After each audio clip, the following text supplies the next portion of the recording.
What's up, people? What's up, Montreal, internet? What's up, Willie? Willie the Scandals world. is there in the crowd right now. Willie Scannels, what up, buddy? Yeah. Alright, so yo, welcome to Bridge the Gap, Sammy Skills. And as you can see, we got Crazy Ace in the background over there. My name is Holden Stephan Roy, and basically, this is the show where we like to take interesting people such as yourself, and we want to walk through the story of your life a little bit and get to know you better while extracting knowledge nuggets from your experience while simultaneously like trying to document a bit of the story of Montreal, kind of like Crazy Ace's song, except with like a lot more detail. um, Good so luck, because it's been a while, so man, and a lot of smoking, a lot of drinking, you know what I mean?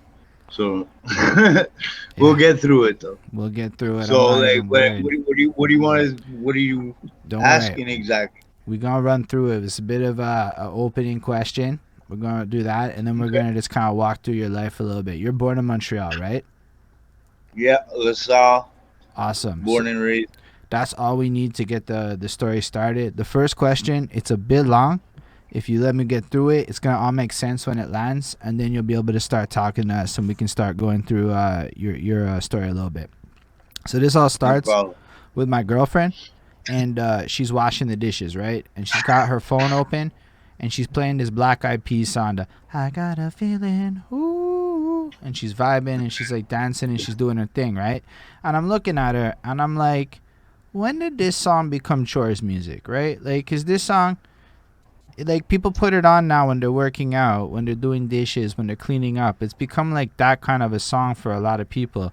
But if you think about it, like 10 years ago, this was a club banger. This is the song that people was drunk at 2 in the morning, turning up to. And Yeah, then for sure, for sure. 10 years later, it's become like exercise music and stuff. And I thought that was just big for me. It was like the song doesn't change at all, but we as people change so much that the song's purpose in our life is completely different than like when we started with it. And that got me thinking a lot about our musical journeys, right? Because like when we start talking about music and when we start doing these interviews and stuff, so often people start talking at that like teenager age and when they started rapping and what their first influences are. But really, if we think about music, music has always been around us, right? Since the minute we're No, born, somebody's like listening to stuff around us and whatnot.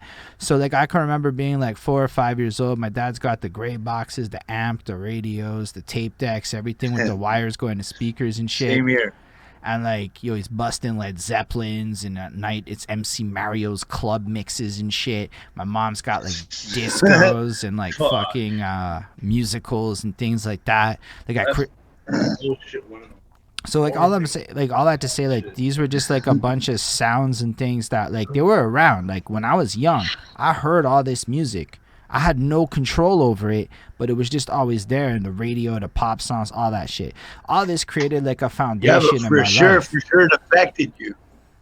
Sorry? It affected you, Jay. Absolutely. Obviously, Which is why I want to know more about the no Sammys. matter like how crap or good it was, you know. Absolutely. There are songs I will never forget from that era, even if they are not very good at all. But with that, No, yeah, I want I us have to that go same issue. all the way to back to the youngest Sammy Skills that you can remember. And shout out Rocky Promotion for the follow. But if you could run us all the way back to the youngest Sammy Skills Big you could Rocky. remember and tell us a little bit about what it sounded like to be you growing up in LaSalle when everyone else had control over the music around you. Well, we were pretty much poor. We lived in buildings. Me and my brother, Gorilla G-Bone, most of our lives. The earliest part I remember is like headphones and records everywhere. Mm. And I was like 3 4 years old. I shouldn't have probably had those big ass Sanyo headphones on at that time. Like today it's a different world. It's like you said, it's workout music, and I get what you mean about that too. Because back in the day, you couldn't even get a rap radio play. Right. You couldn't even get a rap radio play back in the day, and then it became acceptable. you know. So I see how you say it's turned out to working out music. You know what I mean? Yeah. Um, Even for the people maybe who are not like even entwined in that style of music. You know, yeah, it's big truth. Do you remember what kind of records were lying around back in the day?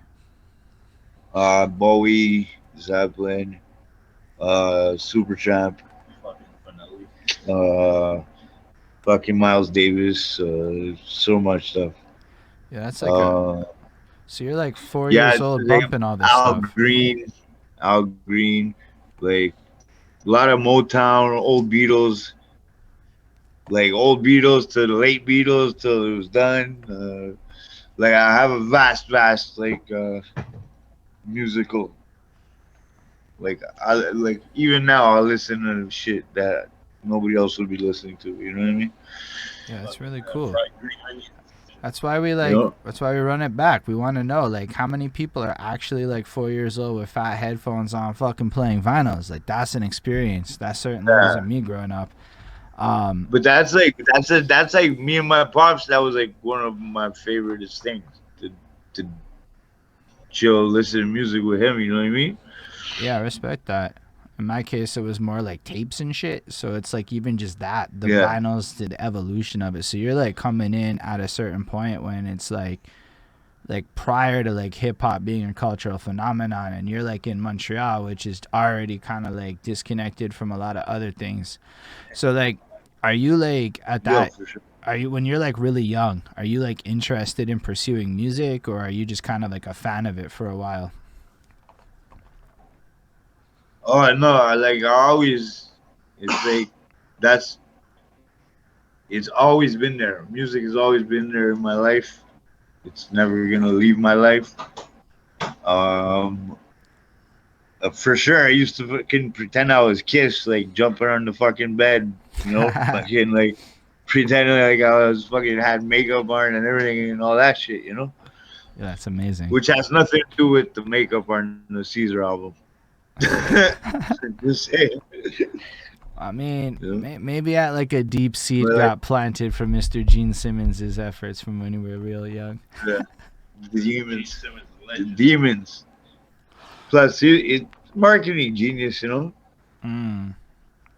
Um, People like that, they're marketing geniuses. They're like they get the big bag. yeah, it's facts.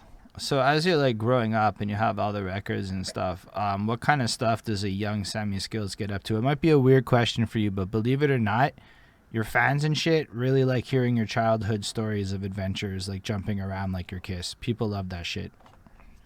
Well, I love my fans. If I have any, no, I'm just fucking around. I love all you guys, man. I love everybody all around the world. Yeah, no, for sure. I was just always a young kid, running around acting crazy. School wasn't really my thing. Mm. Always was interested in music. Um, I at one point I had a double deck tape recorder, Right. and it broke, and it ended up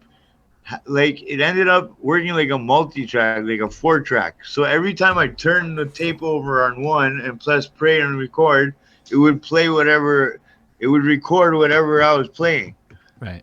through my things, and I was talking through my headphones, Yo, so you're like, and that's how we made a rap song. That was like when did you start doing me and that? Gorilla G when we were like 10, probably like nah, a little more. You were more about 17. I was more about 10, 11, Yeah, along okay, those lines. yeah. Yeah, because me and my brother, come get in the screen. Gorilla G. Yo, what's How up, you doing, Gorilla everybody? G? It's good to see My you, my bad for guy. getting this big. No Good worries to at see you all. too, man. It's good, man. We were just listening to your musics too, along with Sammy. Yeah, no, yeah, Yeah, we were yeah, tuned in. We were tuned in most def. yeah. He's a secret weapon, shit. And people look at him and they're like, "You rap?" You ever get that? Oh, you rap? And then you blow them the fuck away, and they're like, "Oh shit, what happened?" Like, Nobody's threatened by the engineer. you know? That's amazing. The fucking yeah. Plus, he records, makes beats, produces most of the stuff. A lot of the stuff we've been working on. All the beats. Yeah. Yeah, I mean, Back to my childhood. Um, it was more like I didn't live it. I never seen the suburb part of Lasalle. You know, right. it was still a city. Like there's all these drugs and everything around. You know what I mean? Not because of my folks and shit, but it's just It's just the environment. I remember finding needles on the street, like right by Labatt at fucking like 4 or 5 years old. You know what I mean? So it's like I mean, strange times, crazy times, man. so like you grew up in kind of a rougher environment in the South, and I don't want to like emphasize that in a negative way. I just think that sometimes people hear some people talk about certain things in their music, and they aren't cognizant of the fact that certain parts of the city are actually a little bit like that. My part of the city is currently very not like that, to my knowledge, but like just the fact that up until a certain Yeah, point, but bro, this is what it is in Montreal. Sorry to cut you off, G, go for it. but it's like you could be sitting there, fucking totally oblivious to what you live around, and you don't even know what goes down. You know what I mean?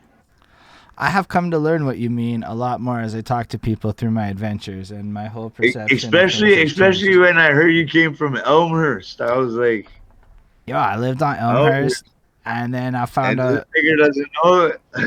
I was like, yo, people get shot. Well, that was back in the day. You know what I mean? That's it. I came to Elmhurst 2012 to like 2016 ish, right? So like a lot of people left Elmhurst, as I understand it, not long after I got there. So it's Yeah. like I just happened to go. I guess you could. It's possible I'm part of that gentrifying wave at this point in my life, and I have to kind of admit that's where I'm at with it.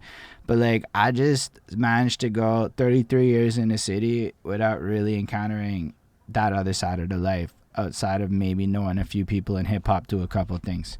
So it's like, to me, to find out like that there are people would like, Holden, yo, these are actual things, and I'm like, oh fuck. I mean, it makes sense with a city as big as it is and shit, but like, you can just go here and not be cognizant of some realities that took place for other people because of how big and how diverse the city actually is. For sure. Yeah. It's because like for so many years, people didn't know all the corruption, all the stuff, and then you turn around and bang, there it is. It's like, well, it's been happening for 40 years. Nobody, again, you know. So it's like that's like that could be anything. Yeah, and so it's like, Like you could live like across the street to a murder, or you don't know what's happening. So who's to say what's a a crazy neighborhood and a not crazy neighborhood? I mean, that's the Like truth if of it. shots are going off, that's a crazy neighborhood. Stay away from there. But like, yeah, that's kind of why I appreciate talking to people here, is because you get to understand why certain people make the music they make a lot more, like because when you're kind of ignorant to it, you might not have the full understanding, and you might think certain people are kind of faking it or misrepresenting the realities. So hearing that like you grew up in an environment where it straight up has like needles and shit, it's like, oh shit, that is not what the fuck it looked like when I grew up in my part of town. And bro, that if I swear to God, it was right across the street from Hayward Park by Early. So if anybody even knows that, by Barons. So that's straight facts. Um, But still, I don't um want to get into the criminal no, element. I'm not me neither. If you're asking, or if my fans or whoever ever asks, or somebody asks, like, oh, this guy is not real. He never went through anything.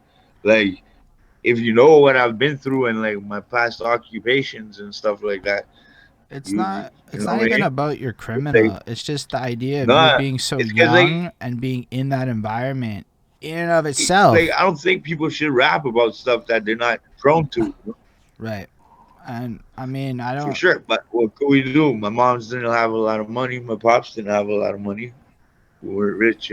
So you live away. You roll with the punches and you do what you gotta do. You know, And you I gotta stay respect that. alive no matter what. Just like this pandemic, right? That's true. So yeah, you're like 17 and you guys are kind of figuring out how to record mixtapes, but at what point do you decide you're gonna start rapping? Is it at that point, or is it like before then that you're like freestyling or doing other things? We were always rapping in the parks and shit like that. Rapping in the parks. When we figured out how to make a real song, it was in the studio. That's when we finally went to a studio. Big up my man Georgie Carter. He's in Halifax right now. He lives in Halifax. But he basically showed, because I went to school for engineering, right? Right. Yeah. I went to school for engineering, and then I was like, well, if I would have bought a whole bunch of equipment, I would have fucking learned this. You know what I mean? Yeah. So then once I start going to the studio, I click with the engineer. He's super cool, and then I really know how to use like the board and everything else, and like besides school, because school is hands on also, but it wasn't like go make your own song, and do what you want. You know what I'm saying? Right. School has like a structure to it where you're learning it, but it's under their rules. It's not really like free. When were you doing this? Like going to school for this and getting into it? Like, do you remember what year it was about? School, I think it was around 2000, Okay, so you're like, or maybe even earlier. I think it was a bit earlier. It was earlier because 1999 is when I dropped. I think we dropped our first track in '99, damn, and that's I had early. already hooked up with the guy at the studio, so it must have been a year right before. Because I was like, I finished the school and I was like, fuck this place, because I was in the middle of a forest, and I was like, I gotta get back home to the city. I gotta get home to Texas, and that's what happened. So But you're saying that, like, all things considered, as far as like the timeline of Montreal life goes, in 1998 you're learning how to like sound engineer and shit, and by like 1999 y'all are releasing a song. I mean, all things considered, that's, I'm not gonna say the earliest, but fairly early in the process of building up and I'm assuming it's English music, right? Or it could be French. I might be wrong. yeah, no, it's English. So y'all are like, It's English, and we're like one of the first ones out around the Southwest area, and along with 4 in the morning. But I doubt you would know 4 in the morning. nah, but But that's what we're trying to do, right? Like, so you say he 4 in the actually morning now. got a, Now we have to go figure out who that person is so we can better understand the yeah, no, history. he was just on Instagram today. He's back. I don't know from where, or whatever, but he has hats and shirts for sale, and I think he's still doing things in the game. Or I Which, really couldn't tell you. no, it's fair. But the fact that you mentioned his name, Willie remembers his name, it's like, okay, cool. Now it's spoken into the world. We can go figure out who this person is because you said that. Bro, there was so many people. The Butter Babies, offsides were crazy for a while. OPP. I think um, Shades of Culture, Yeah. Shades of Culture, D Shade, shout out D Shade, um, DG, DG in the house. Yeah, for sure. There's so. When rap started for me, it just started, bro. I just did it, man. I was like, I'm always that type of guy. I don't just like, am I gonna do this? Am I not gonna do this? What? How do I do this? I'm like, fuck it, we're doing it. Let's do it. Boom. This is how you do it. So y'all end up in the studio then. Y'all end up learning how to, you click with the engineer and you start dropping your own shit in like 99, 2009. Like that's when you all start Yeah. like really creating a presence. How does one actually drop music in 1999? Like, I don't really know how On one a does CD. this. Like you would On a just, CD. And Duke Eaton was the guy who played my records. right. And that was the guy that was Don, but before Don Smooth, that would be like the hip hop dude in Montreal, correct? I think there's one more before that. Okay. Um, So yeah, but yeah, he was like but the. Duke's at CBC now, and like, you know what I mean? He looks real He's winning. professional. But Yeah, that's he looks Superman. that's still crazy. That's So my that's you like my had your that brother. means you were in like 98, 99 then having your music played on Montreal radios. Yeah, That's but pretty cool. not any top radios. It's like all the college and Kanawagi Mm. That's still cool. because Duke was over there. And you know, it's funny. We go there and like I think maybe I told you this last time. That's okay. You We could go tell us there again. and we go there. Nobody's doing this at this time. You know, just like some New York shit. We're going there. And we're gonna knock on the fucking door and see what happens. You know, we knock on the door and it's him, Duke Eaton. He opens the door. Come in, guys. Like if everybody would have thought it was that easy, we would have did it like probably like a year and a half before that. You know. Yeah, So that's a and big knowledge and then nugget. we started a whirlwind because once people were like, shit, we can have our own music on a station that plays like around here. People started doing it, and then so I remember there was a good like eight, at least 8 to 10 new acts that came up. Didn't last though.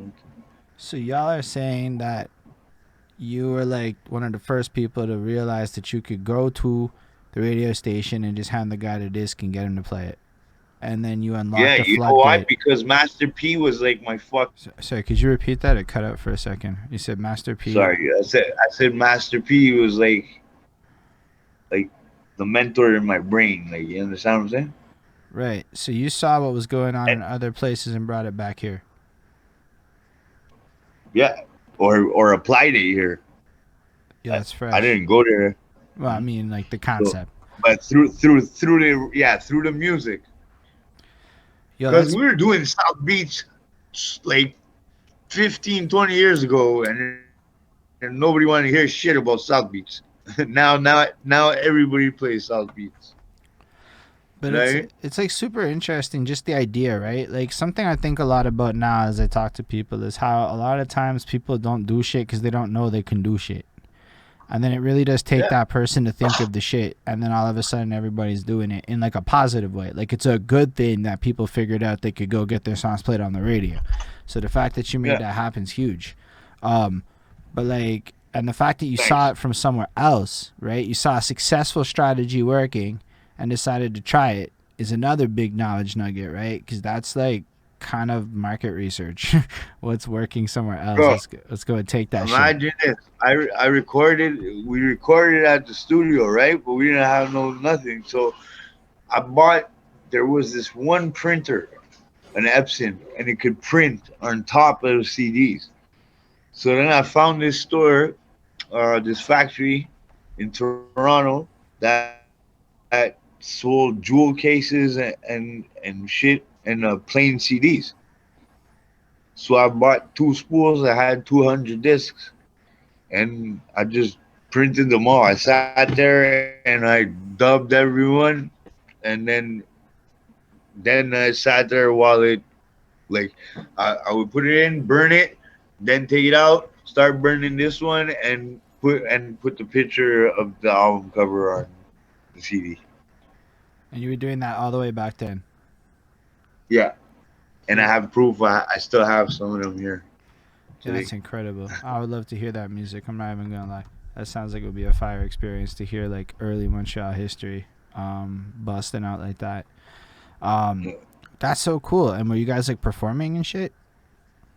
Not presently because after COVID and No, I mean everything, and like it's back still then, like, where you, like in the oh, back then, no, because like I said, rap wasn't on the radio, bro. It wasn't like that. Like it was on the like CKUT because there was 4 rap shows. You get it? yeah. But like, there was street sounds, so our Ganawake, so that that's how we had hip hop on the radio. But as far as hip hop, to get hip hop played on like any of the mixed 996s of those times, whatever they well, it were was called, more. see, I was thinking more like concerts and things like that. Were you like doing shows? yeah, yeah, no, but that's what I mean. It's because they wouldn't even But the scene wasn't there. It was more Okay. underground back then. Not has hadn't evolved to what it is right now. exactly. So it was more like, oh, it's not gonna last. Why are you into it? Why are you? You know what I mean? More like, oh yeah, jump on the bandwagon. Like it was way more Yeah. different than it was now. And all the dinosaurs are like, we're not playing these black people music, it's They ran crazy, and all everything. this shit like that. You know what I mean? Yeah, So it's big. it was in the transition when it really happened. When the transition really happened is when the skate community and the hip hop community crossed paths, and and that's when it really started to happen. But if you mean like bigger shows, like Ricky D bringing someone down, like that was possible, sure. But I never opened for any of those shows or anything like that. At Mm. that time in 1999, we were just fresh You're doing saying it. like We, Ricky we, D's we been were bringing people we were down like since wet then? behind the ears. Ricky D back then, That's you'd have serious. to check the timeline, but 98, yeah, for sure, he's got to be doing something. Yeah, that guy's like Cause forever been doing things. yeah, shout out Ricky D. You know what it is. But he's the one who brought Waka, if I'm not mistaken. Like he's currently bringing people in. Like I'm pretty sure I saw his name on that flyer. Um, Oh yeah, for sure. He always gets involved. He does his thing. He's um, an excellent promoter. He's a super showman. so like, what happens? Okay, after 2000, as the 2000s start rolling around, do you keep putting out albums? Like, how does the stuff go for you at that time? Yeah, well, like I said, that group was called CAD, and it Right, ended up turning into a street gang, and right, like people were dying and shit and shit. So it was just a total bad rap, man. It was getting like really bad. We were considered the third worst gang in the city. It wasn't even a gang. It was just something that snowballed, you know. right, And it's funny because we weren't doing really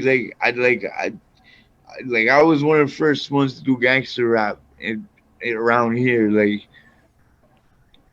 but also consciously, you know. I was speaking around this about my surroundings, you know, and I was like, in a way, the same thing I try to do now, like kids, like. You don't need to go and sell drugs. I mean, you don't need to go and do these things. You have other opportunities. You get it? right, Like when like some of us didn't have those opportunities. Some right, people didn't have those opportunities, you know. So it's like you don't have to. You can be whatever you want to be. No, don't let anybody tell you what to be or how to be or you know what I mean. right. Yeah. So Like for a little kid in the ghetto, like you can make it out of there, man. It is what it is. It's been shown in America and Canada over and over again. Kids in like miserable situations come out being like top cats, you know. And it is what it is. It's a good thing. They're obviously learning from their environment. right.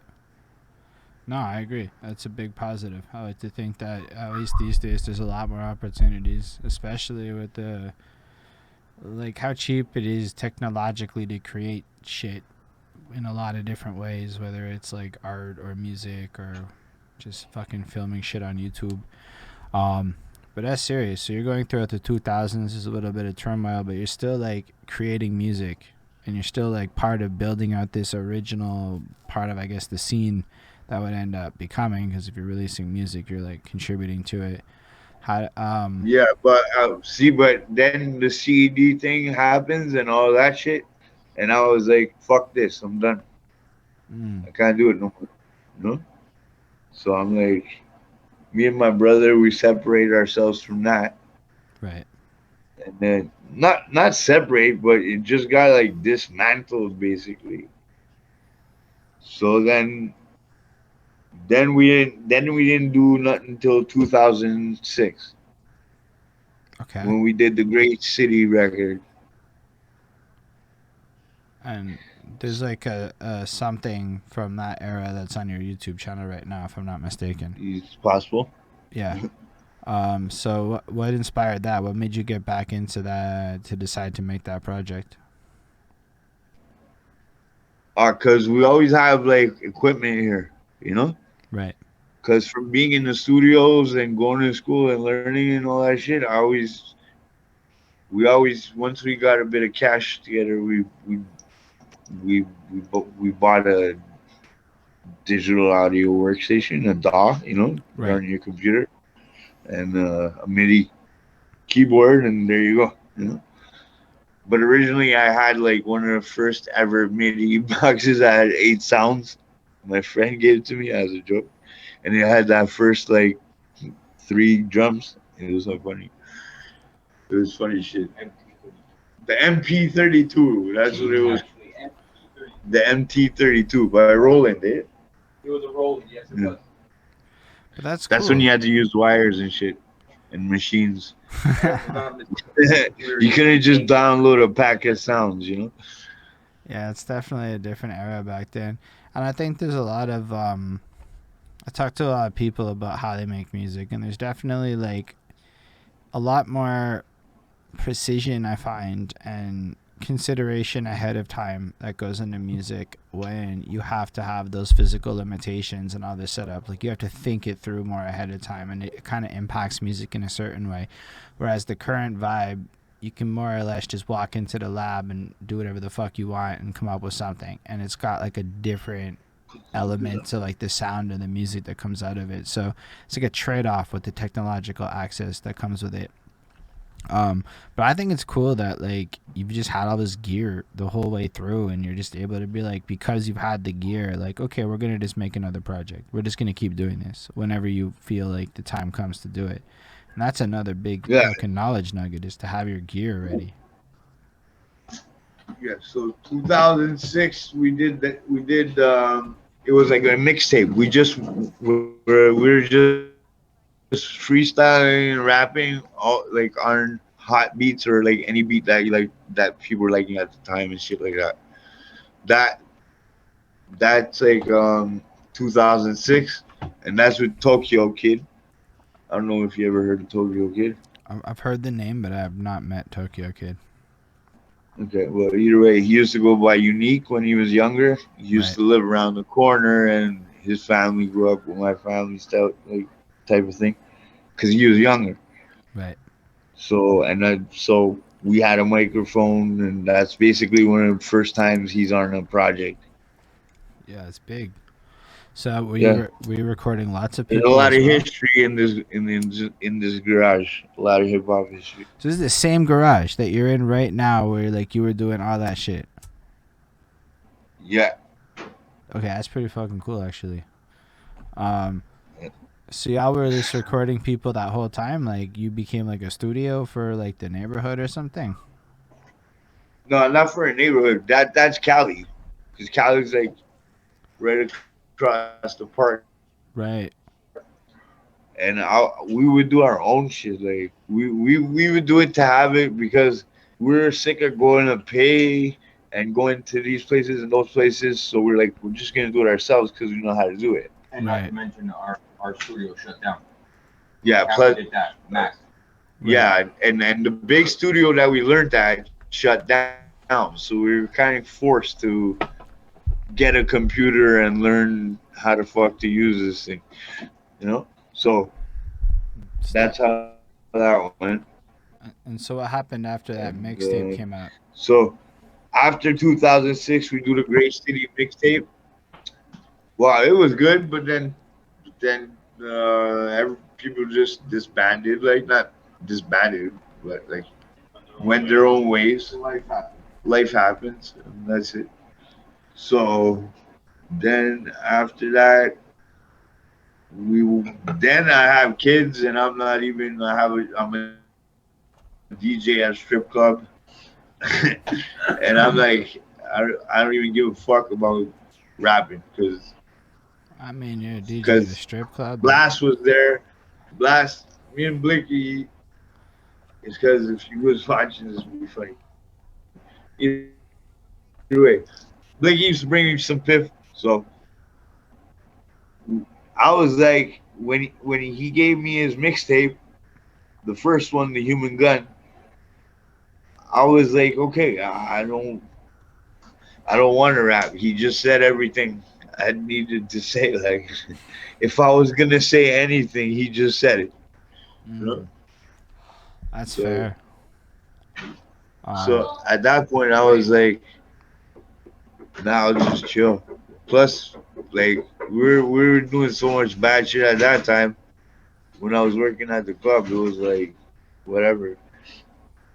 So we didn't need to do that. It was like we had record contracts already, right, basically. Like walk into the club, like boom, move the line, boom, right. get a bottle, boom. That's it. We were doing shit like we were like emulating the '90s rap, basically. Right. Well, because we were going through it, but in I, the 2000s, basically. fair enough. I mean, y'all did whatever y'all did. I'm not one to like go into the details of that kind of stuff for real. So I'm cool with being mad elusive. But the idea that y'all was out there balling hard, doing your thing, and the music maybe was less of a priority. Also, I Blast or Blicky is extremely fucking good. Like I've gone back to his old ciphers, and I'm like, yo, he really, really is an extremely talented Bro, fucking MC. Blast is a monster. Like Blast is a monster. Trust me. I This believe guy it. used to ride around in his car writing that shit. That's dope. Figure that out. We I put the CD with the beats on, and he's driving around, moving around, and he's just writing it in his head, like as he goes along. So I guess he would remember. I don't know that part. You'd have to ask him. But he's on IG. Get at him, man. Put him on the show. yeah, I'll definitely hit him up. Honestly, I met him one time. I made a big mistake and chose not to stay because decided work was more important in that moment. I feel like in hindsight, I probably should have talked to the guy a little bit more. But I did meet him one time, and I'm actually like, I remember like 2012 ish. Like he had a little buzz going on. Like people that were not connected to the hip hop world were aware and cognizant of his music, and I can't say that that happened a lot of times in my life where like just random people would be playing a Montreal rapper like that in a call center or some shit. And No, he exactly. had that level of shit, and it was really cool to see play out. And I'm like, Well, first thing I tell people, well, I told people this all the time. I'm the first one to ever play Blast record in a club at all, like any type of club or anything. so you played his stuff And because you then, were the and then DJ at the people, strip club. and then exactly. So then all the girls are like, "Who's this?" And then they're like, "I'm like, it's Blast," and they're like, "What?" And because everybody knows everybody's everybody, you know what I mean? Well, woo, woo, woo. And Yeah, that's a that's big how it goes. power. So basically, you played a guy's music one time. It stands out enough that the girls happen to pay attention to this guy. They're like, I want to know who that is, and they spread the word around. And it was just Yeah, by because what I would do, I would get these packs in. So I would always have the freshest tunes. So even like if it was one of my boys on the street, he'll give it to me. You know what I mean? So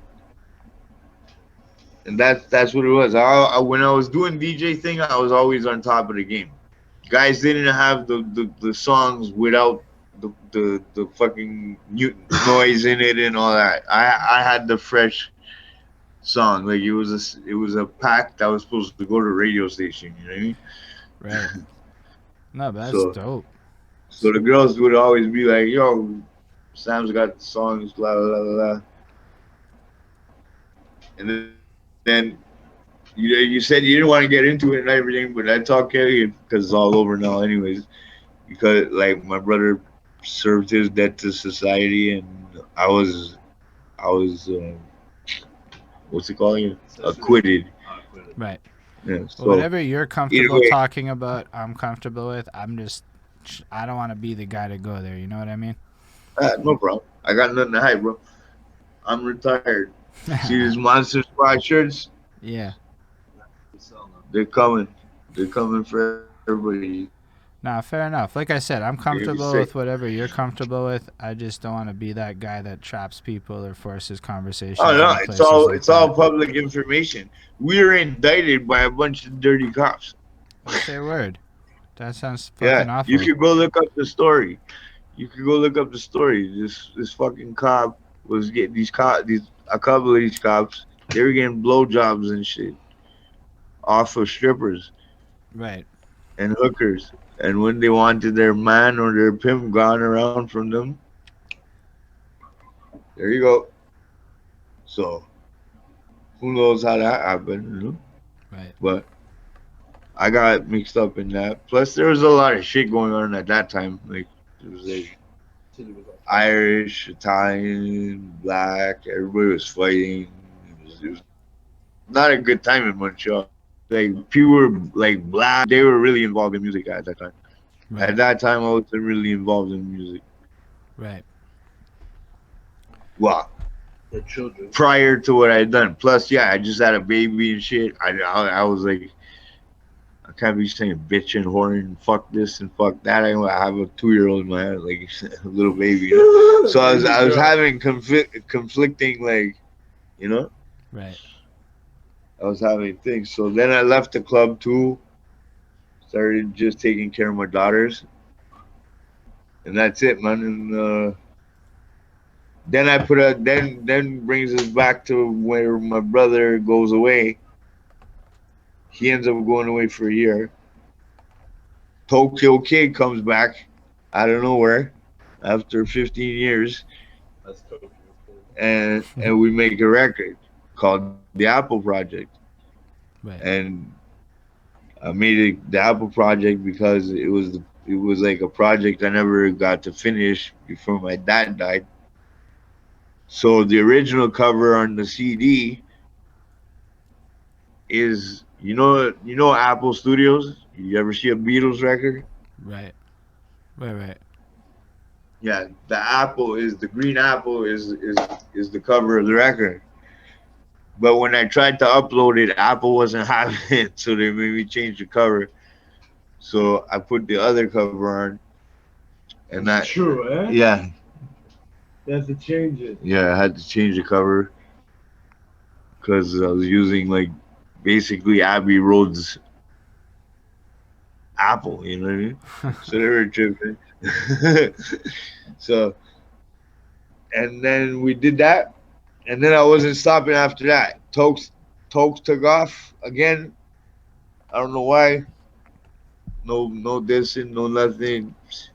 All love to everybody, but he just decided he had to bounce or something. So Right. we kept rocking with it. And then my brother created Monster Squad, the brand. When was that created? Like probably around 2017. Right. Like this has been my most successful time, I guess. Probably because of the internet and everything like that and stuff like that. Like I've actually played shows with people and stuff like that. Like I've been to Ontario, Ottawa to play, Kingston. So yeah, it's been fun.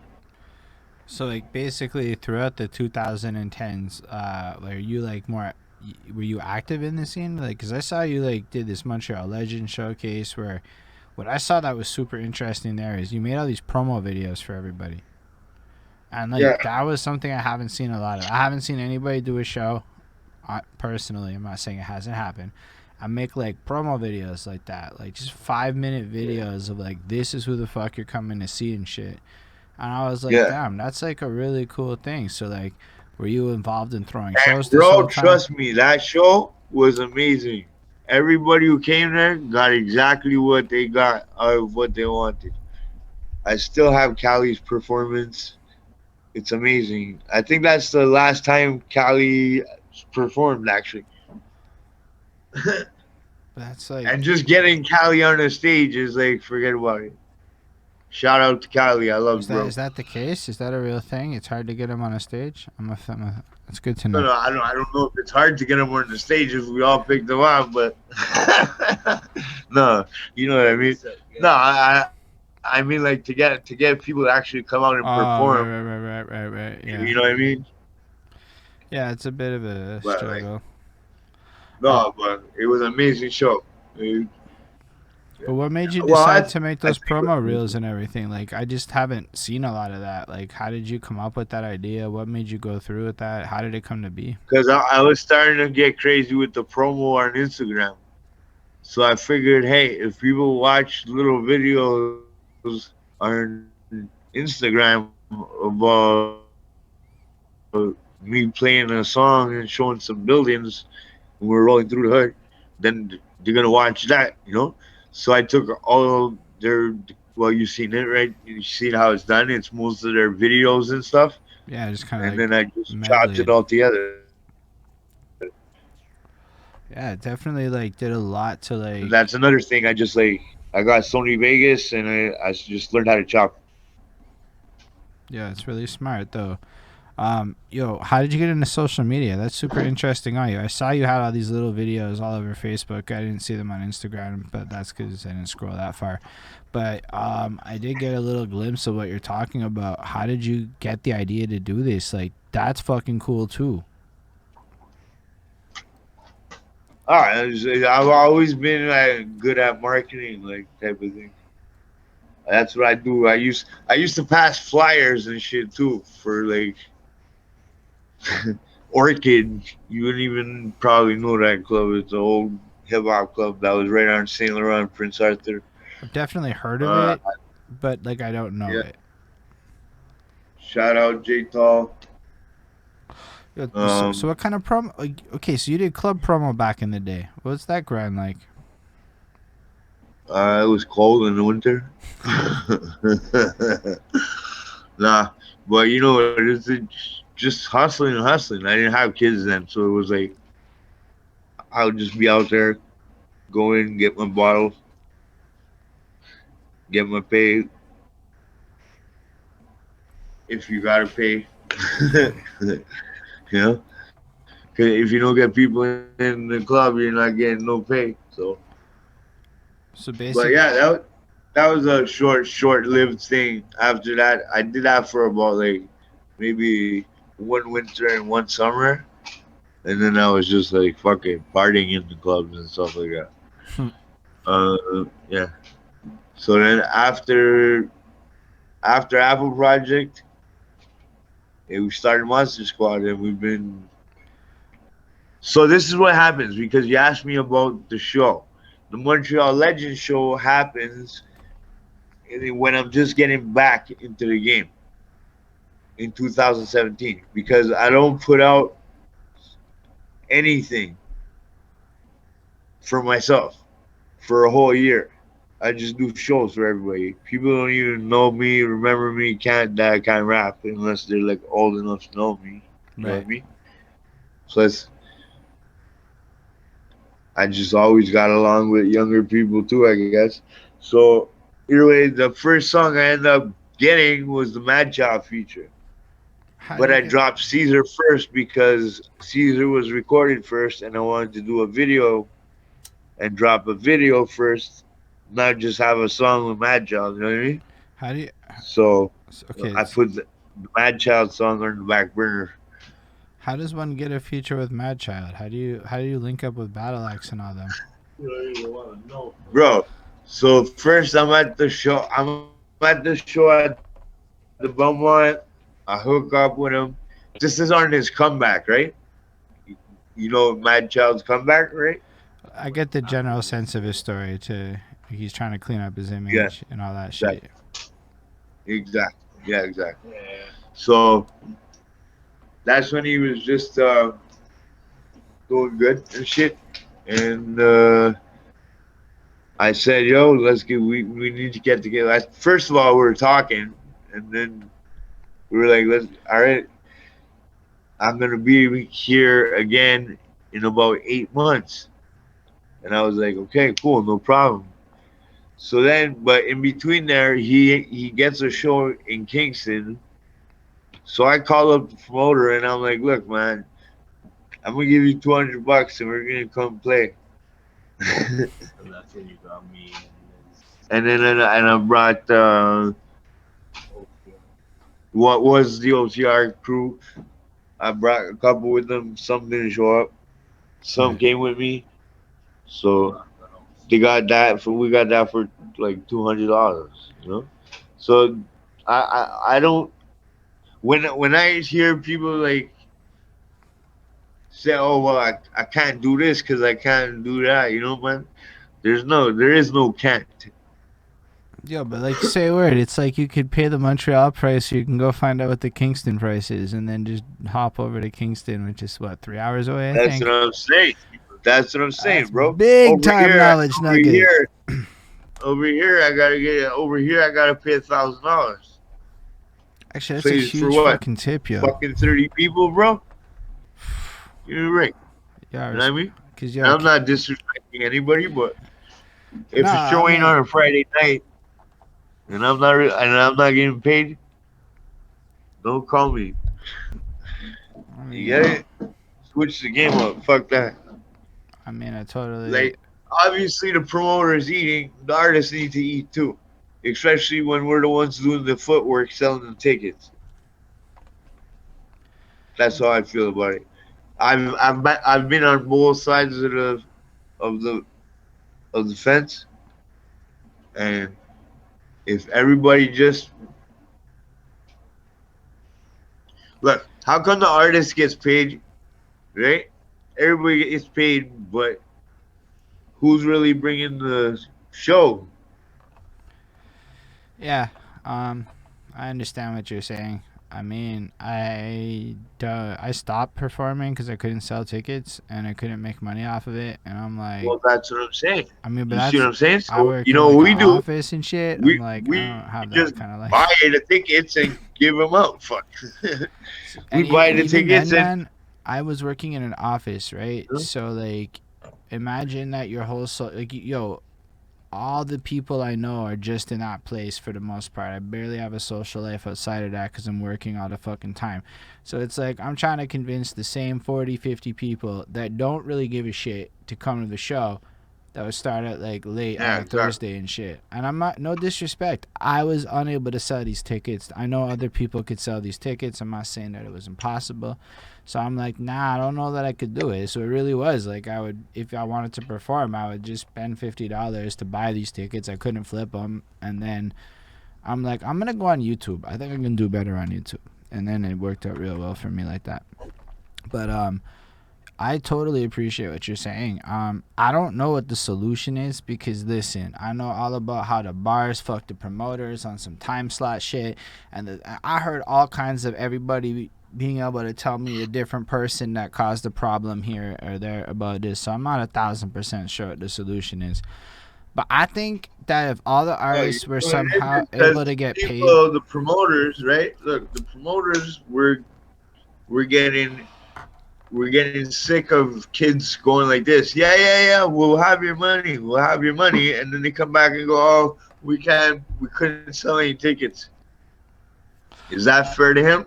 it's not. And that's No. the thing is like I get it. No. Like there's people who Huh? on every part of the chain of this did not behave in the like correct behavior, you could say. Like, and so sometimes No, like, it's just what it is. It's how it happened. and then all the drink prices went Like, up in the city at the exact same time, and it's like, how the fuck do you compete? How do you deal with that? All of a sudden the $20 pitchers are $32.99, and trust, the $20 pitcher is a much easier sell than a $32.99 pitcher in terms of like telling people why they want it. Yo, everybody would ask me, yo, what's the drink price? Like, it was the first question I would get asked about every fucking venue I was at. So I became very like acquainted with drink prices, and the cheaper the drink is, the higher the likelihood you can get people to go ahead and purchase those tickets. Was something I was also there, and then it just like what ended up happening is a lot of the venues that would still have hip hop are like $9 drinks, and I'm like, bro, man, it's like a $9 rum and coke. That's one rum and coke for $9.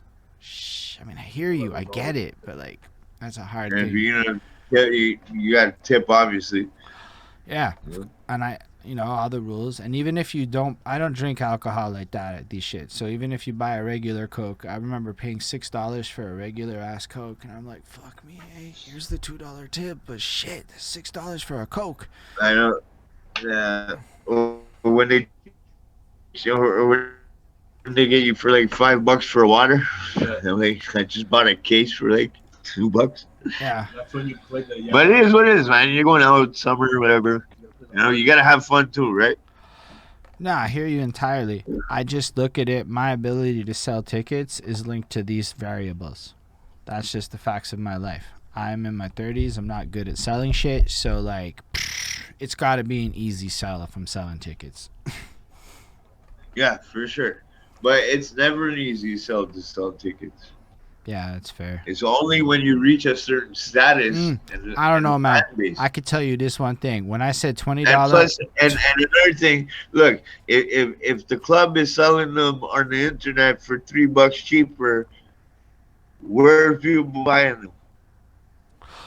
Yeah, that one's actually kind of a big point. I don't know how to answer that one, but I do know that the $20 rum and coke. They're buying them with their thing. Yeah, they're going online. Then they're Everybody's buying. online. Yeah, that's it.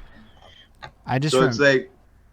All I know is that when the Belmont had a $20 rum and coke pitcher, I didn't have to try. I could get 7 people to show up at a shit without thinking, because motherfuckers just wanted to go get drunk on that pitcher, and they didn't give a fuck at that point. And then like the 4-liter pitchers, all that shit, it changed, and I really think that was a big hampering. Plus, I don't know how to make stoners stay inside. Shout out to the Belmont. We still love you. Yo, I love Belmont. Belmont has some of the best memories of, honestly, all of my going out life, because that venue's lit. So 2017 rolls around, and you start dropping your shit, and you start coming back into the game a little bit. I don't know. Like, you have the... But as a solo artist, for my first time ever. How's that different? Out of all that time. Because I was usually always rapping with I always rap with my brother. You know what I mean? So that's like always gonna happen. Right. And Ace is here too now, so it's like that. But before, like in 2017, when I was on a mission, I was just like, fuck it, this is what's gonna happen, and this is what we're gonna do. So we chased Madchild to the Kingston show, and I said, yo, bro, remember you said you're coming to Montreal? And he's like, yeah, I'm coming. And I'm like, yo, we're doing that feature. So, and that's how I got the feature. So then we're in Make Way. We do the song.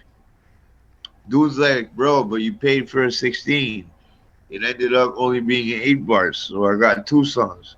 So what did I do? I put everybody that's in the studio on the fucking track, just for fun, because I put on for my city. So you see the Monstur cipher? Yep. You see how it's just like there's no hook, it's just bars. Buds, all these people that sounded like, because that would have been when they did the Make Way radio interview thing. Yeah, exactly. Yeah. Well, serious. I also made a radio station on Make Way. You had one too? Point. Yeah. It was the first dance hall on our line, actually. Catch a Fire Sundays, it was called. And then after that, it was like everybody fucking in the reggae world went that way. So I had to step away and get back to what I was doing, because you can't always you need a team, bro. You know what I mean? Like, yeah, it's not just as easy as like, okay, well, this guy, okay, I'm gonna fucking record an album, write an album, go run, pass out flyers, make T-shirts, make CDs. That's what I used to do, But you had no choice then. There wasn't like all this internet and shit makes it a lot easier. But you're gonna see Monstur Squad everywhere you go. Don't worry, we're bringing back the old school. I definitely see that. Your imprint is definitely being felt. Plus, you got a lot of love. I see. I mean, I see you posting. I see you posting your pro dad stuff. I fucks with your whole like energy. You got some real like. I've been here for a while. Thank you very much. And I respect the fact that you're still doing it. Also, shout out Rocky Promotion. You said you came down to Ottawa and killed the stage and did a crazy video as well. Yeah, that's the video you see with the battle axe. Okay, yeah, right. That's fucking dope. Yeah, we had fun there. That's the night we shot, and we did a video. We did a video during the show, and then a video. We did 2 videos in a show in less than 24 hours, and drove to Ottawa and came back. That's a big day. Yeah, that was like work. That was work. Yeah. Because there's War Report. The song is called.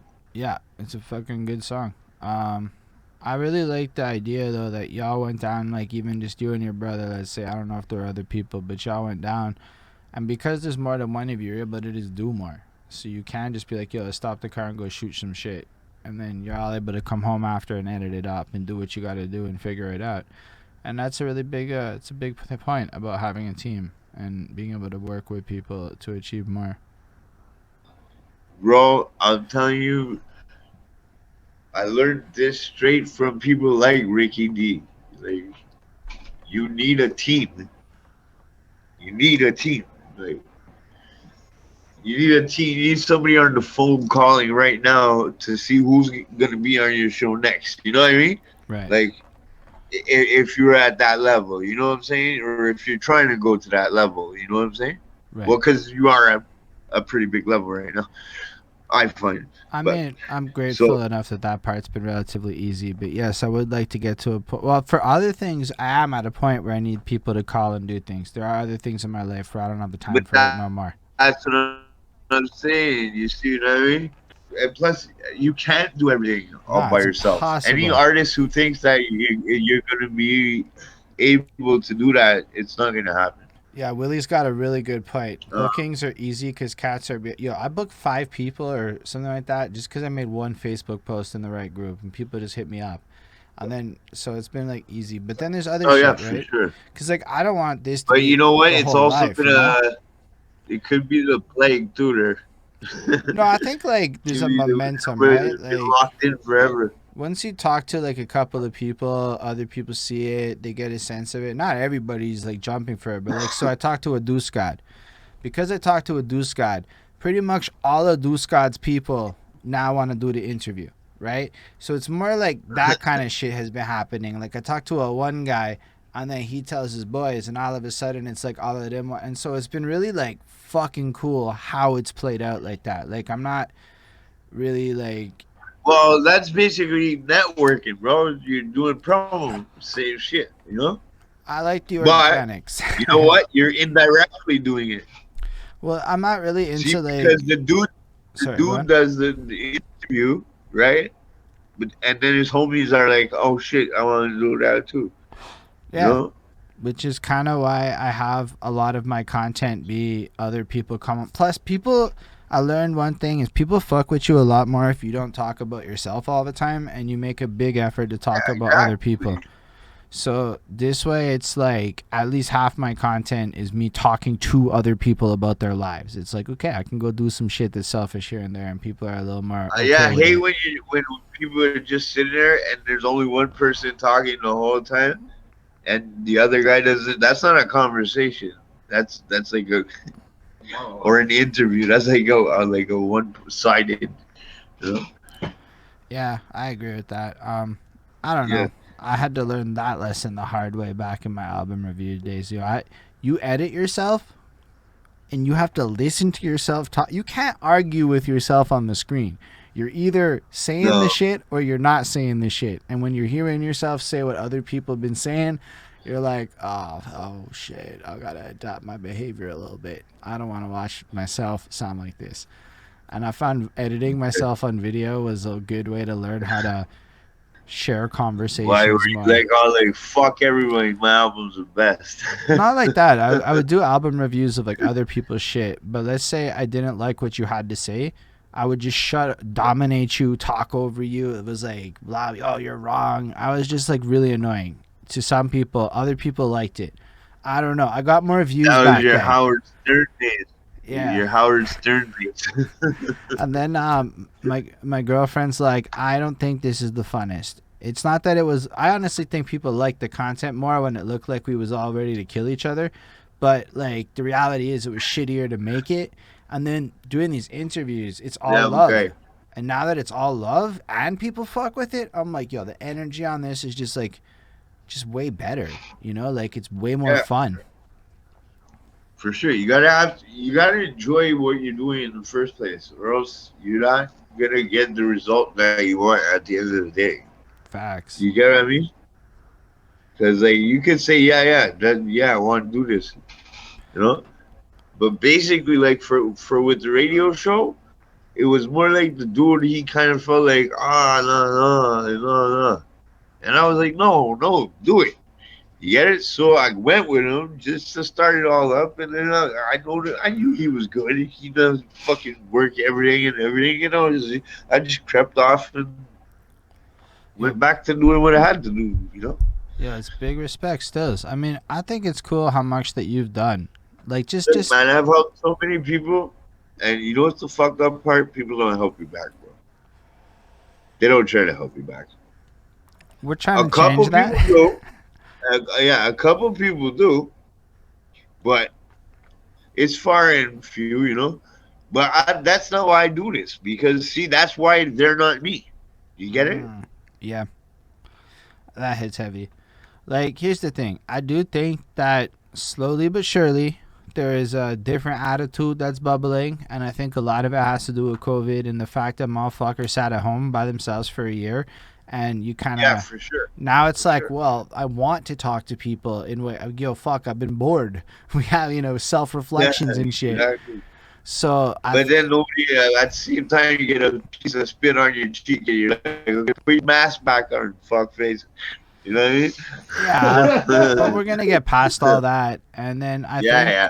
what's For really sure. cool is what I see happening, and I guess in my position, I talk to a lot of Montreal people of different ages and shit, and everyone I talk to is working on something, and they're not working on shit alone.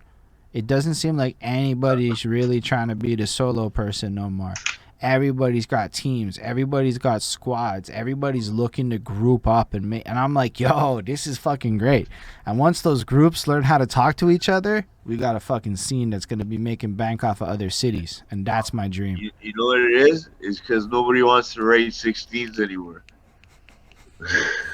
I don't know, man. Some people do. There are I'm definitely. joking. Well, that's the thing is there's like there's a lot of people that like really want to write there's 16s and shit. Three people doing a 16 now on the way they make beats slow like that. You know how long that song is gonna be? 7 minutes. It's gonna be like 1982. Some people still want that. I guarantee you there's 1,000 people in Montreal right now that would give somebody $5 to do that shit. And if people looked at it like that, people would have. Yo, I see all kinds of music, right? Like I see all sounds. Like you pick a genre of hip hop from the, like look at Oscar Biggs. I don't know how where he's at with everything, but he's got like his whole like fuck what you think, I'm going down this old school sounds. Like you guys are doing your things. I see like a Chad Game who's like fuck y'all, it's still like the 90s golden era shit. I see all these people who in the last 3 years have just said, nah, I'm gonna make the music I want to make. I don't really give a fuck what you think, and it's all fire. Then you got all that modern shit coming up. Then you got the young kids doing the singy shit, but you also got young kids who clearly grew up listening to Tupac. Then you also, and it's like, yo, to me, I see everything happening at the same time, all of it, just like thousands of rappers and shit bubbling in this city, and I'm But like, that's what it is. it's a cool That's time. what it is. Rap grew into like a monster. You get it? Mm-mm. When they had to start saying genres of rap, it was over. You know what I mean? Sort of. because I came into it after it was over, so it's hard for me to fully empathize with that. I get what you mean, like from a culture, like what you grew up with, it's not the same thing. Yeah. But I still think, like, if we talk about the potential for a lot of rappers in this city to make money, that's the most viable. Like, I think it's bubbling. It's not there, but like it's very possible that there are ways for us to monetize this scene in interesting moves that just are modern, leveraging the internet and going fuck. There is, but you have to be smart. You have to move a certain way. I try to move smart ways. I mean, well, I'm trying to be a guy that fucks with the internet side of things, because other people are gonna hold down on their shit. For sure, yeah. And with that, it's like, it's all about the internet. But let's say like y'all do a show, right? Then motherfuckers stream that shit to the internet. But what we do when we stream it to the internet is we don't make that stream free. That shit costs like $3. Cause fuck it. If the man doesn't want to come, he wasn't gonna come. But he could still spend $3 and watch it from home. So you do the show in real life, and with a little bit of effort, you've monetized the internet stream, and now motherfuckers who might fuck with you in Estonia can watch it because it's cheap enough. And boom, we've unlocked a whole new way to fucking monetize the live experience in Montreal by not even worrying about the actual people who show up. You're right. And now, bro, I don't want to sound like an asshole and say I've done everything, okay? But at Makeway, right? Because I used to do a Christmas charity show, right? And it got all fucked up. So this is like a 20 artists on one show. Right. So like it goes, and either way, everything gets fucked up. There's fights, blah blah blah, woo woo woo. So there was 5 people who couldn't end up playing. So we went to Makeway, and we did it live on online. Yeah, it's fire. And that was like 3 years ago. So I was doing online shows already. I did an online show September 2017. I was like, there's no way I can sell at a bar. Let me just run this on the internet and see what happens. So I did it on the internet. Nice. And the CEO of my company, the CEO of my company watched it. And I'm like, you know what? There's 0% chance that this motherfucker would have come to a bar in Montreal. This guy is presently worth figures, like real figures and shit. And he saw me busting this online show in that one time. I'm like, yo, it made me realize there's actually like tax brackets out there on the internet. And if you get one guy that's just rich enough to throw $1,000 at you just because, that's like fucking like a real thing that can happen if you're present on the internet. So like the fact that you fucks with the online is dope to me. Like more people to me need to leverage the internet. What would you do with the $1,000 though? Somebody gave me $1,000. I have to think about that answer before you give it to me, but I have a lot of particular business goals and I have to prioritize them in my head before I can answer that. But I need some gear, to be honest with you. Gear would be my first answer. I need some mics that are smarter and fucking new mic stands and shit. So we'd go right to gear first, and then after I got better gear, a couple more whatever's, then it would be like, okay, now that I have better gear, I can do different content. That's the answer I was looking for. Are you getting invested in yourself, or you're just in a way? My guy, all I've done for like a very long time is invest in this. I mean, I wasted a lot of money at first. Like kids, guys, young kids today, rappers in Montreal even, guys, you're putting your money in the wrong places. A lot of them are starting to get studios. Don't fucking pay like for numbers on the video. Okay, a lot of them pay for promotion that goes to real people who listen to hip hop. So if they like your shit, they're gonna actually like it, and you might be able to get a fan. That's what I'm trying to say. I agree with you 100%. If you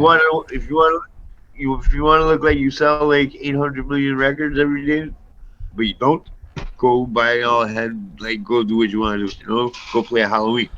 But I don't know. I've legitimately never paid for promotion like that. I've never bought views or spins or follows. I've never paid for any of that shit. Cause I just was like, yo, like I work in a day job where my company has a social media budget, right? And keep in mind, if that means my company is paying for Facebook, And you're allowed to use it. no, but it showed me how big the budget was, right? And then I realized if my company has that budget on Facebook and people be coming with like $200 budgets, it's like, man, my company thinks it's worth spending that much money to make it successful or it's not worth doing. And I'm like, okay. And we're talking 5-figure numbers. I can go that detailed with it. So if motherfuckers be spending 5 figures to like make Facebook campaigns viable in their minds, I'm just like, yo, I don't have that kind of money, so I don't even want to picture it. What can I do to work around that? So I learned a lot about SEO. I learned a lot about like search engines, how to manipulate them, how to like get traffic, and focused a lot on like, organic efforts. What's it called? Algorithms. Yeah, algorithms and shit. Yeah. Yeah, so I learned a lot about Algorithms. that shit. Like I know how to write like content that'll rank on Google and shit. So that became more like my, and then community building. How do you build a community? You know, like that's a huge thing for me. Like how to actually collect people around a centralized idea. So I do get to do that at work, where I have to think of ways to like get people excited about our products like that. And it translates to hip hop, right? It's the same kind of core ideas. So I've just always taken that approach, and I find it's done me pretty well. Like I actually make smaller money. I'm not profitable, but I make revenue, and I never had to pay for ads like that. So it's like, to me, it's possible. Well, yeah, that's at least something's coming in. Yeah, enough for my accountant to be like, fuck that, we doing the tax shit. And I'm like, yes, we are writing off the tax shit. Let's write off the shits. Yeah, for sure. Yeah, because you something it's 3,000 or 30,000 the first 3 years. You don't even have to pay on if you don't make over that. Yeah, yeah, and I'm things like that. Those are all like money. tax bullshit. I'm not into that. Anyways,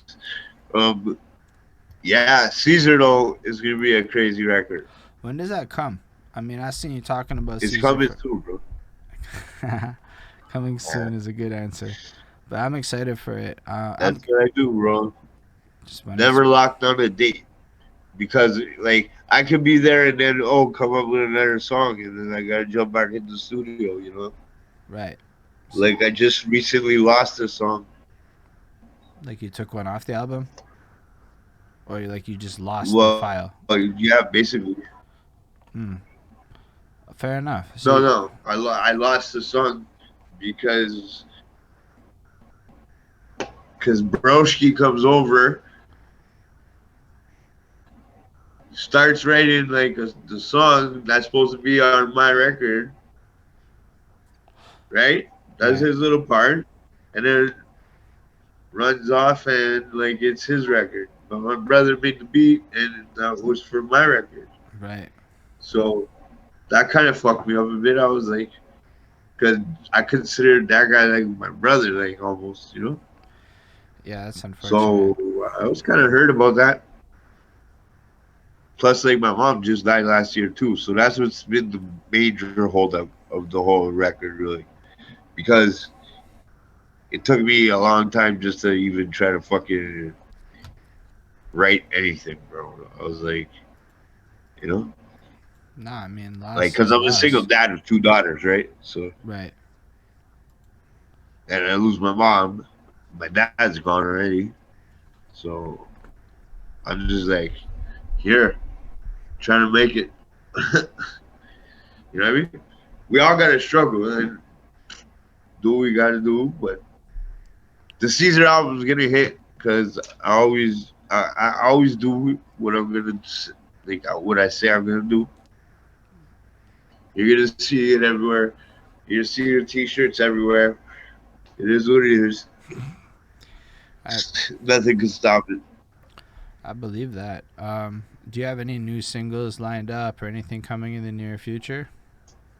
Yeah, I got a couple of features, but I want to wait. I'm gonna let you guys. You'll know what's up. You'll see the video soon. Yeah, I love the elusiveness. I hate it because I want to know and I'm curious, but then I'm I like, know, I but see what you're saying because now I'm curious and I want to know, and therefore you're but leaving. if you just go look at the gram, you figure it all out Nah, I know. I hear you. at some point. You know what I mean? Like, So what had you seen that day's story? little talk? Right, So right. I give out little clues and this and that. But I got another one that I never even talked about. That's for this. It's gonna be like this: a one and there's two, and it's out. You get it? I appreciate that. But yeah, there's big And advice in what you're the saying. part I like is that I put like a lot of people that are from Montreal on the record, and with the other people that aren't it, they're not from here. They're from other provinces. Right. So I'm hoping to get a more of a Canada-wide feel to it. Do you understand what I mean? You do. You're thinking big and trying to, achieve the vision that you have in your mind for something, which I empathize heavy with. I mean, I like the fact that you're such an artist about your shit, where you like have your vision and it matters to you what it has to be, with that like quality threshold in your mind. I also think it's nifty how It long, does. like, how come you wait so long? Like, I mean, I know you said you lost your mom, which is sad, and Ah, bro, etc. I couldn't fucking write nothing. So that Like kind I of was slowed totally down the blocked. process. That's what kind of kept Oh, it. for sure, And for sure. now you're just at Like the point of deciding when it's finished. no, yeah, now no, it's finished as soon as I get up on the mic and just finish it, Right. and then I'm gonna put a mix down on it, and that's what time it is. But first, I gotta go do a couple videos, Right. couple more interviews and stuff. You know what I mean? But I guarantee by sometime in August, you'll have it. Awesome. I'm glad that you said that. Um, so man, I appreciate you, Sam. Do you have anything else you want to let the people know or tell the people? Yeah, on the Caesar record is gonna come with like a shirt and a little package, but it's only gonna be 50 numbered ones. Mm. Yo, so there's a real So value it's to like that. 1 to 50 and hard copy, and they're never gonna be done again. Like, So it's a limited you run. get it? The rest are on the internet, on the platforms.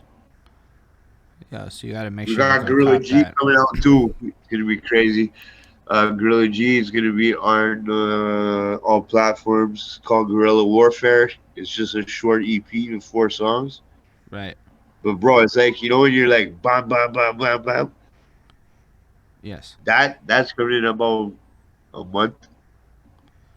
Yeah, I'm And excited we for got that. Ancient's second installment to uh, Split personality. Split Personality, the second one, and that's coming any day now.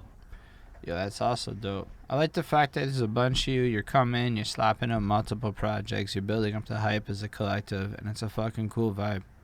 I definitely think that it's inspiring to see, and I appreciate all of you for fucking putting in the work that you've done. And honestly, the fact that you guys put the work in that you did back in the day, creating just the opportunity at radios or even just thinking it up and doing it, like the fact that you were dropping projects back then, whatever it is, like to me as a person that definitely is part of the Anglo hip hop scene today, like I wouldn't have the opportunities I have today if it wasn't for the work that y'all did back then. And for that, I just have to thank you because that needs to be said more to Thanks, bro. people. Thank you. Respect, man. And like, that's just kind of Thanks for important having shit. us on too. Yo, it's cool, Means man. a lot, bro. Like to me, it's just what needs to happen. We have to talk to anybody, everyone, even if like maybe people don't always have the most numbers or whatever. The best stories don't come from the people with the highest numbers in my experiences. They come from No, people exactly. who like out there doing their shit.